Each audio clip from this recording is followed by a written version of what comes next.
everyone. Namaste.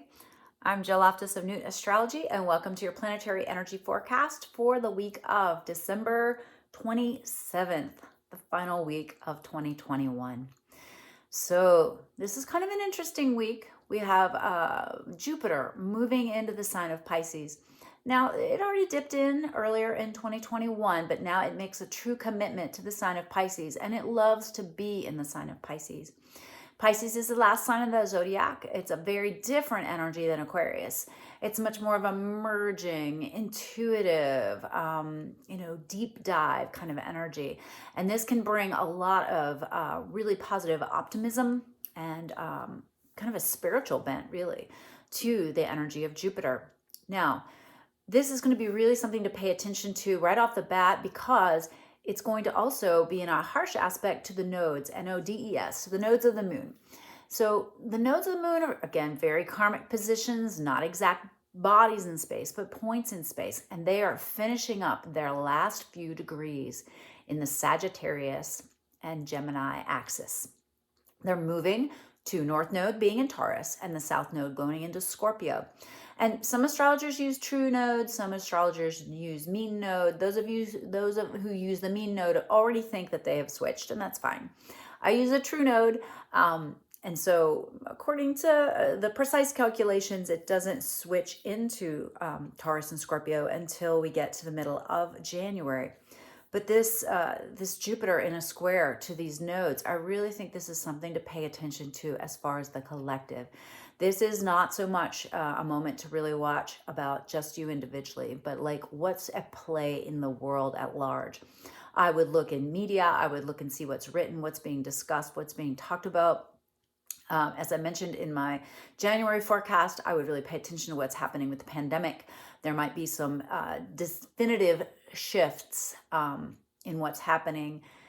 Whether they're good or bad is it's hard to say, but I would expect some kind of news as we get into Tuesday. So high vibe this by being very aware, paying attention, tuning into your intuition, but also looking at that big picture. All right. Looking at the big picture. Now, another way you can work with this energy is to go back about 12 years. That was the last time that Jupiter was in the sign of Pisces. And so look back to see what was happening 12 years ago. That might give you some heads up as far as what this energy is going to be as it moves into the sign of Pisces. Now, on that day that it moves in, Tuesday the 28th, the moon also squares Mercury, squares Venus, squares Pluto. Remember, Venus and Pluto, they're still doing their dance in the underworld. So pay attention to that. There definitely might be some bubble busters happening, some things that are like, you can no longer delude yourself about this or that. Here's the reality of it, and what are you going to do about it? I can see some of that energy coming up. So don't stay lost in illusion or confusion. There's going to be a real desire to talk about things and really hash it out. High vibe this by having really clear, concise conversations, being sure that you're not springing things on somebody. Like if you want to have a deep conversation, make sure that they're in the right state of mind to do that as well.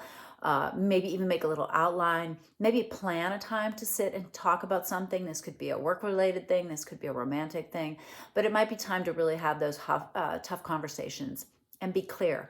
Remember, you always have to put honesty through the filter of kindness. And I always like to think, is it true? Is it real? Is it necessary? And otherwise, you don't need to necessarily talk about it, right? Now, if you want to process something, you can always write it out and burn it. You can always meditate. There's lots of ways to move the energy. But there's going to be a lot of strength and power behind it. Now, as we get into New Year's Eve, the end of the calendar year, we have the moon touching Mars, and then it's going to square Neptune. Wrong calendar. I got to switch to my other Llewellyn calendar. I love the art in this new one, by the way. It's so beautiful. Shout out to Llewellyn for the gorgeous astrology calendar. But yeah, watch New Year's Eve, New Year's Day, okay? There's a harsh aspect from Neptune to the moon, which often can make it so that if you are under the influence of any substances, drinking, alcohol, anything like that, even just anything that you might consider addictive, it could be a little over the top. So really, moderation is the key. Get your Capricorn on for this New Year so you can start the calendar year off on the right foot. And then as we get into Sunday, It's a new moon. So it's kind of like the new year, new moon on Sunday the 2nd, and it's in Capricorn at 12 degrees. So again, this Capricorn is a sign that wants you to be the adult in the room, okay? It wants you to make mature decisions. It's got a gorgeous flow to Uranus. And Mercury moves into Aquarius that day as well. So I really am looking at this day as really being the new year, and a marvelous time to ritualize whatever you would want to do as far as setting intention. Maybe a marvelous time for you to do your tarka. All in all, a really interesting and I think mostly beneficial wrap up to the end of 2021 and launch into 2022. So please be sure to check out my January forecast so you can see what's going on for the month of January. And then, of course, I've done a yearly forecast. Check out the longer version. It has a series of journaling exercises that might be useful for you as you kind of process this, really wild year of 2022 or 2021 and prepare for what promises to be a period of great growth and change in 2022. All right. Well, I hope this was useful, helpful. If you liked it, please hit the like button, share it with a friend, help the channel grow, and Happy New Year. Mwah. Bye.